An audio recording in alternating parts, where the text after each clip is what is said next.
कभी कभी ऐसा होता है कि हमें पता ही नहीं रहता है कि हमें सफलता मिलने वाली होती है, या तो हम एक कदम पीछे रह जाते हैं, या हमें यह मालूम ही नहीं होता है कि अगर हम एक और कदम बढ़ाते तो सफलता हमारी होती। और इसीलिए यह बहुत जरूरी है कि जब भी आप किसी काम को करें,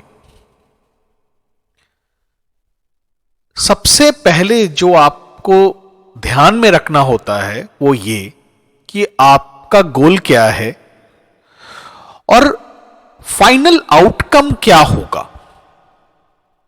अगर आप एक गोल डिफाइन करते हैं और आपको अगर पता है कि जब आप वो गोल डिफाइन कर रहे हैं और अगर आप उस गोल या लक्ष्य को हासिल करते हैं तो एक्चुअली आपको क्या मिलने वाला है, तो चीजें थोड़ी आसान हो जाती।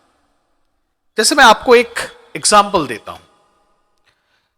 हम लोग हर कोई कुछ ना कुछ पढ़ते हैं, राइट। मान लीजिए आप एक किताब पढ़ रहे हैं, आपको पता चला वो किताब अच्छी है, आपने वो किताब खरीद ली, आपने उस किताब को पढ़ा, आपको अच्छा लगा, किताब बहुत अच्छी है। बट आप ध्यान से सोचो, अगर मान लो सपोज आप दो हफ्ते में एक किताब पढ़ रहे हैं, तो महीने में आप 2 किताब पढ़ रहे हैं, साल में आप 24 किताब पढ़ रहे हैं, राइट। अगर आप 5 साल की बात करें तो 50-60 किताबें हो जाएंगी, ठीक है।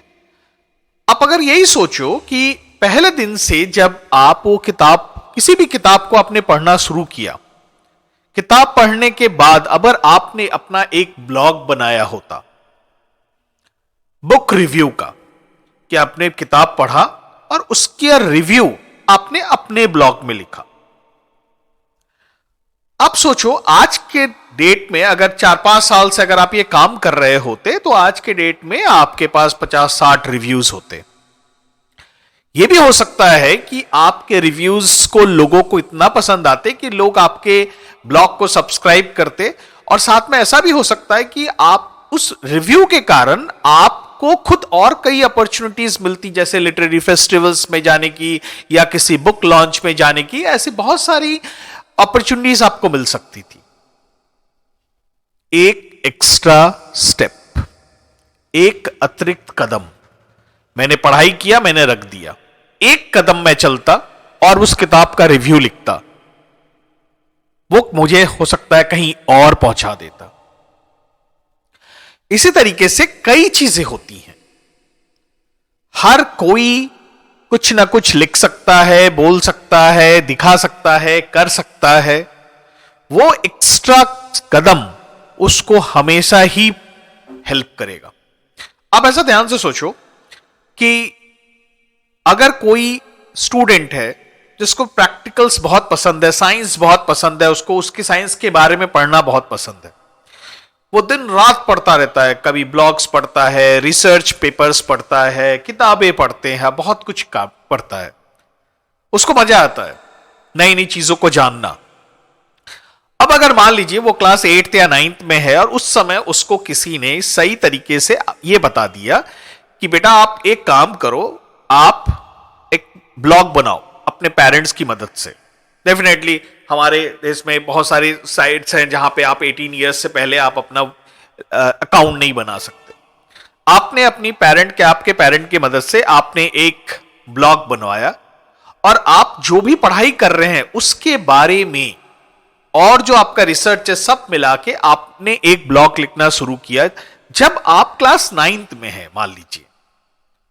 अब आप सोचिए क्लास 9th में है, 10th में है, 11th 12th, 4 साल वो, और मान लीजिए कि आपने कॉलेज में एडमिशन लिया, वहां पे 4 साल 8 साल, और आपकी अगर ये आदत है कि आप कोई भी चीज ऐसा पढ़ाई कर रहे हो जिसको कि आपको अच्छा लग रहा है तो और उसके बारे में और रिसर्च कर रहे हो, तो वो सारे इंफॉर्मेशंस को मिला के आप एक ब्लॉग लिख रहे हो। तब आप ये सोचो कि 8 साल बाद जब आप कहीं इंटरव्यू में जाते तो वो ब्लॉग आपके बारे में क्या कहता, उस ब्लॉग को देख के लोग क्या कहते। यह भी हो सकता है कि उस ब्लॉग में इतने सारे इंफॉर्मेशंस होते कि आप खुद एक अपनी किताब छाप चुके होते अब तक।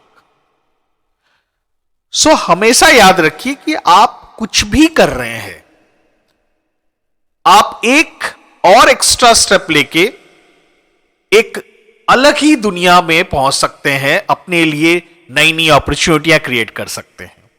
हम इतने दुकानों में, इतने रेस्टोरेंट्स में इतनी चीजें खाते हैं। अगर मान लीजिए कि अगर हमें खाना पसंद है और हमें अलग अलग खाने को जगह पे जाके खाना खाना पसंद है, और आकर आपने अपने खाना खाने के बाद आपने एक फोटो ब्लॉग बनाया, आपने एक फोटो खींच लिया, उसके बारे में लिख लिया, तो आप सोचो कुछ दिनों में आप फोटो ब्लॉगर, फूड ब्लॉगर बन सकते हो। आप कुछ दिनों में अपना ब्लॉग, अपनी किताब छाप सकते हो।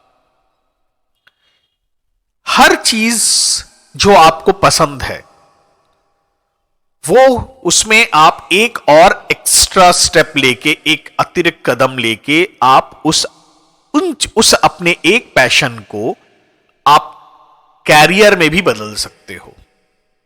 इसलिए हमेशा याद रखिए कि जब